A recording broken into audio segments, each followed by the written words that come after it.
Marcus never meant to see it that he was working late again. The office was empty. Or so he thought. Then he heard it. A sound so small, so broken, it stopped him cold. His boss, Claire, was sitting alone at her desk. Head down. Shoulders shaking. She was crying, not the polished, composed woman who commanded every room she walked into. This was someone else entirely. Someone raw. Someone real. Marcus stood frozen in the hallway. He had worked under Claire for 2 years. He had never once seen her crack. Until tonight that he should have walked away. That was the logical thing to do. The professional thing. The safe thing. But Marcus stood there a moment too long. And in that moment, Claire looked up. Their eyes met. The silence that followed was the loudest thing Marcus had ever heard. Claire straightened immediately. Her hand moved to her face. She wiped her cheek with the back of her wrist like she was erasing evidence. Her jaw tightened. Her shoulders pulled back. In less than 3 seconds, she had rebuilt every wall. But Marcus had already seen behind them. "Still here?" she asked. Her voice was steady. Almost convincing. "I forgot my laptop charger," he said quietly. It was the truth. But it felt like an excuse. She nodded once. Looked back at her screen. Pretended to type something. He walked to his desk. Unplugged his charger. And left without another word. The next morning, everything looked the same. Claire stood at the head of the conference table. Sharp blazer. Perfect posture. Voice like she owned the entire building, because she did. She gave feedback without flinching. She redirected a failing campaign in under 4 minutes. She made 3 senior executives take notes like interns. She was untouchable again. But Marcus sat at the far end of the table and noticed things he had never noticed before. The way she held her coffee cup with both hands. Like she needed something to hold on to. The half-second pause before she spoke. Like she was deciding how much of herself to give the room. The way her eyes never quite landed on him. Not once. During the entire meeting. She was avoiding his gaze. And they both knew why. If this story is already pulling at something in your chest, you are exactly who this was made for.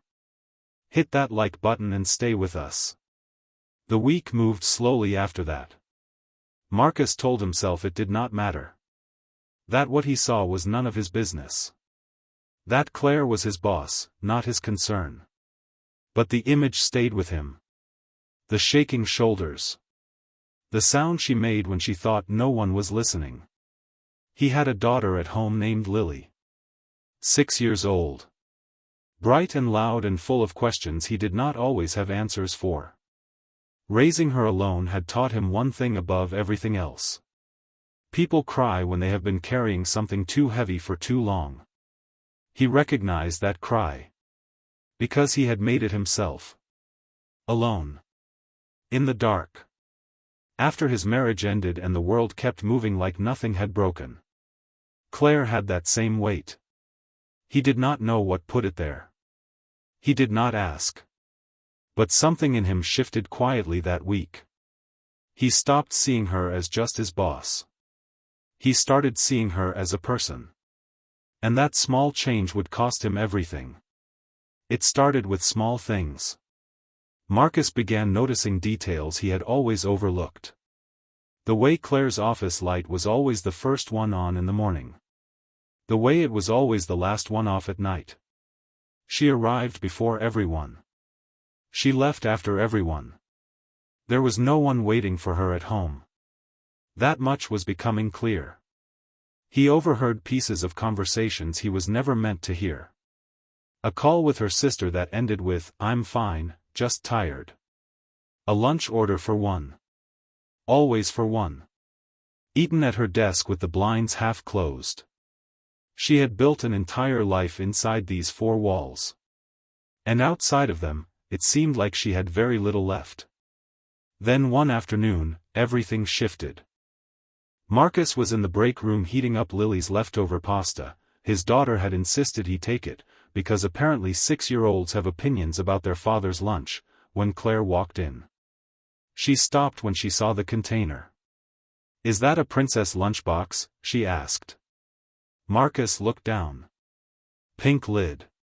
Little gold crown printed on the side. "My daughter packed my lunch," he said simply. Something moved across Claire's face. Fast. Gone before he could name it. "How old?" she asked. 6. She nodded slowly. Poured her coffee. Then, almost like she couldn't stop herself, "Does she know you work this late?" The question was quiet. Too quiet for a casual conversation. Marcus looked at her. "She's with my mother on late nights. She's used to it." Claire wrapped both hands around her mug. Stared into it for a moment. "Kids are resilient," she said softly. But it didn't sound like a compliment. It sounded like something she was trying to believe. She left the break room without finishing her coffee. If you have ever carried a life alone and smiled through it anyway, this story sees you. Subscribe so you never miss one like this. Marcus stood there with his princess lunchbox and felt the weight of that conversation settle over him.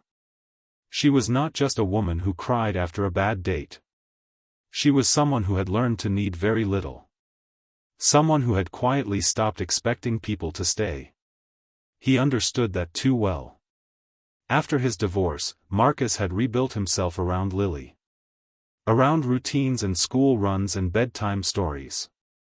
He had stopped thinking about what he needed because it was easier than admitting the answer. But standing in that break room, holding a pink lunchbox and thinking about a woman who ate lunch alone with the blinds closed, he realized they were not so different. Two people. Carrying their lives in silence. Just on opposite sides of the same wall. It was a Friday night when everything changed. Marcus had stayed late to finish a presentation. Lily was with his mother for the weekend.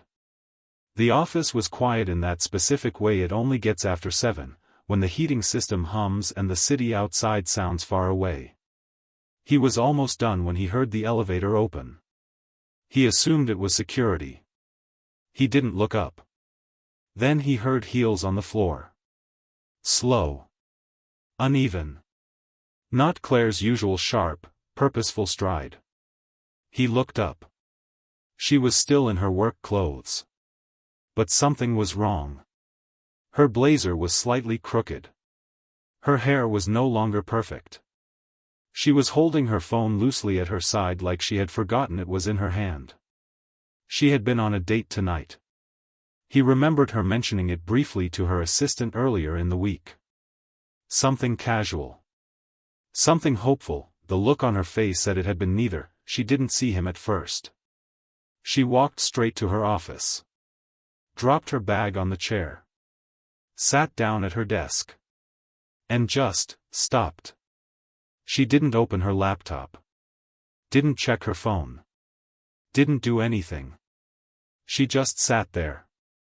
Staring at nothing. Like someone who had run out of the energy to pretend.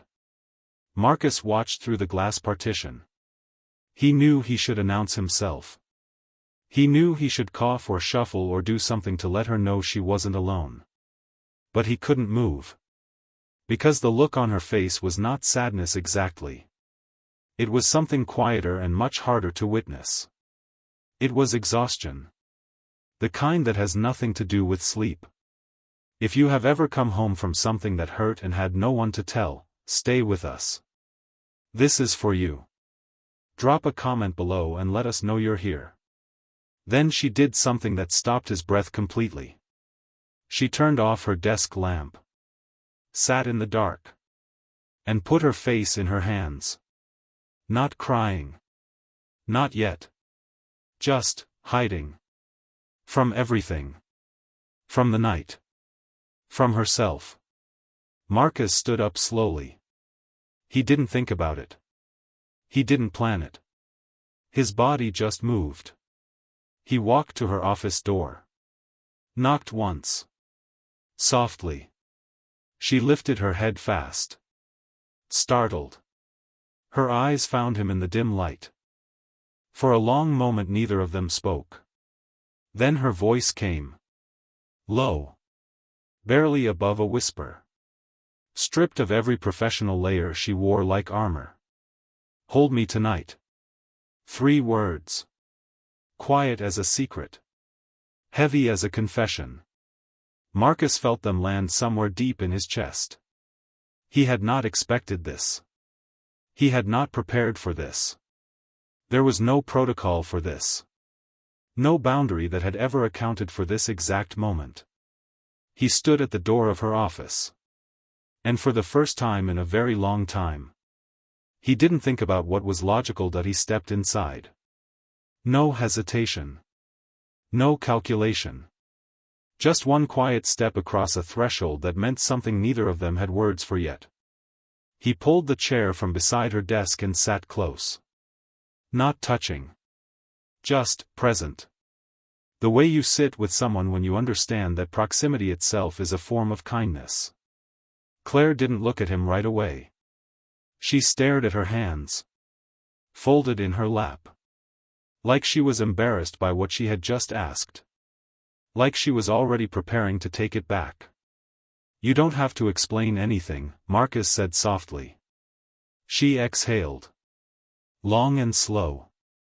Like she had been holding that breath since she walked off whatever terrible date had sent her back here alone on a Friday night. I just didn't want to go home to an empty apartment, she whispered. It was such a simple sentence. But it carried the weight of 100 lonely nights inside it. Marcus knew that weight. He had carried it himself. After the divorce. After the silence that follows when a marriage ends and the house still smells like someone who is no longer there. I know, he said quietly. And he meant it in every possible way. They stayed like that for a while. No grand gestures. No dramatic declarations. Just 2 people sitting in a darkened office while the city hummed outside the window. At some point Claire leaned back in her chair and tilted her head toward the ceiling. Her eyes closed. The tight line of her shoulders slowly softened. Marcus watched her without meaning to. He noticed the way she looked without the armor. Younger somehow. And unbearably human. He thought about Lily. About how his daughter crawled into his bed during thunderstorms and never said a word. Just pressed herself close and waited for the noise to pass. Sometimes that was all a person needed. Not answers. Not solutions. Just someone willing to stay. This is the moment everything shifts, and you felt it too. Like this video if you are still holding your breath. We see every single one of you. Eventually Claire turned her head and looked at him. Really looked at him. In a way she never had across a conference table or through a glass partition. Why are you still here, Marcus? She asked. Not accusingly. Genuinely. Like the answer mattered to her more than she wanted to admit. He thought about it honestly. Because you asked, he said. And because I didn't want to leave. Something in her face shifted. Soft and sudden. Like a door opening that had been stuck for a very long time. She didn't say anything else. She didn't need to. She simply reached over and placed her hand over his. Light as a question. Warm as an answer. And Marcus, single dad, divorced, careful, guarded Marcus, turned his hand over beneath hers. And held on. Not because it was professional. Not because it was smart. But because some moments are bigger than caution. And this was one of them. Monday morning arrived like a verdict. Marcus sat in his car in the parking garage for 4 full minutes before he could make himself go inside. He stared at the steering wheel. Thought about Friday night. About the dark office. About her hand over his. About how neither of them had spoken about it since. She had texted him Saturday morning. Just 2 words. Thank you. He had stared at those words for a long time. Typed 3 different responses. Deleted all of them. Finally sent back a single word. Always. Then silence. The whole weekend. Long and loud and full of everything they hadn't said. He walked into the office at 8:15. Claire was already there. Of course she was. She was standing at the coffee station talking to one of the senior managers. Blazer perfect. Posture perfect. Voice smooth and commanding and completely unreadable. She glanced at Marcus when he walked in. 1 second. Maybe less. Then she looked away and continued her conversation without missing a single word. Marcus poured his coffee. Kept his face neutral. Walked to his desk. And felt the distance between them like a physical thing. Measured and deliberate. She was pulling back. He could feel it. The walls were back up. Higher than before. Reinforced by the vulnerability she had let slip on Friday night. He understood it. He even respected it. But understanding something and being unaffected by it are 2 very different things. We are at the moment that breaks everything open. If your heart just sank a little, you are not alone. Subscribe and stay because this story is not finished yet. By Wednesday the rumors had started. Marcus didn't know how. He hadn't told anyone. He was almost certain Claire hadn't either. But offices have eyes that never close. Someone had seen his car still in the garage late Friday. Someone had noticed the light in Claire's office. Someone had connected 2 quiet dots and drawn a very loud conclusion. By Thursday afternoon he heard it from a colleague who leaned across the desk with wide eyes and a lowered voice. People are saying you and Claire have something going on. Marcus said nothing. Just looked at his screen. But his jaw tightened. Because the rumor itself wasn't the real problem.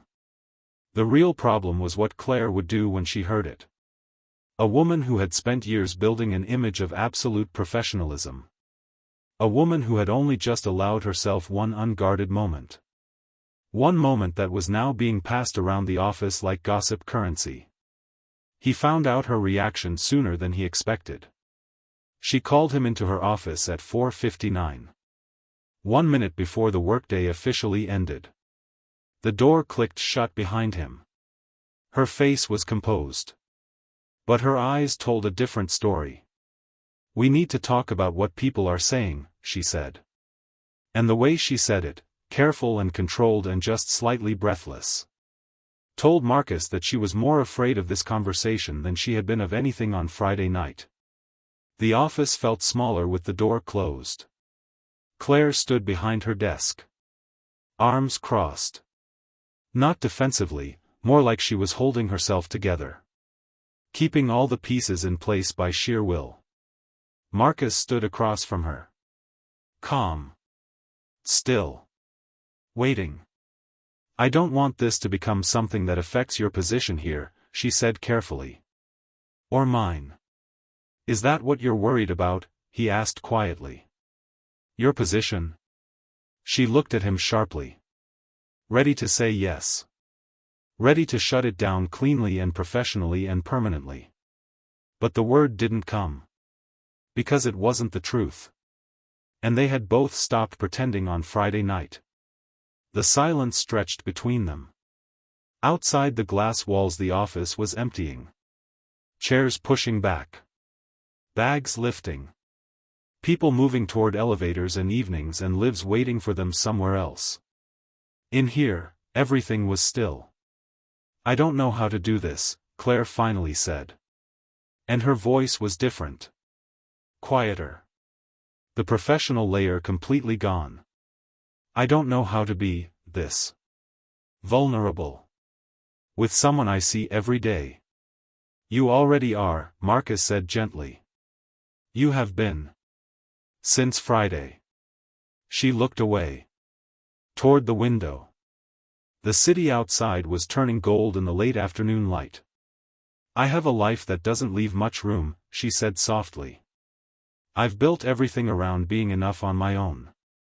So have I, Marcus said. I have a 6-year-old daughter and a heart I packed away in a box after my marriage ended. I wasn't looking for this either. If this moment is hitting you somewhere deep and real, let us know in the comments. Tell us what you would do. We read every single one. Claire turned back to him then. And for the first time since Monday morning she let her eyes stay on his. Fully. Without retreating. What are we doing, Marcus? She whispered. He crossed the room slowly. Stopped just in front of her desk. Close enough that the question felt answerable. I think, he said quietly, we are two people who are tired of being alone. And brave enough to finally admit it. She exhaled. Something in her chest visibly released. She reached across the desk. He met her halfway. Their fingers linked together in the fading light of a Thursday afternoon. No audience. No drama. Just two people choosing each other quietly after a very long time of choosing nothing at all. The rumors didn't matter anymore.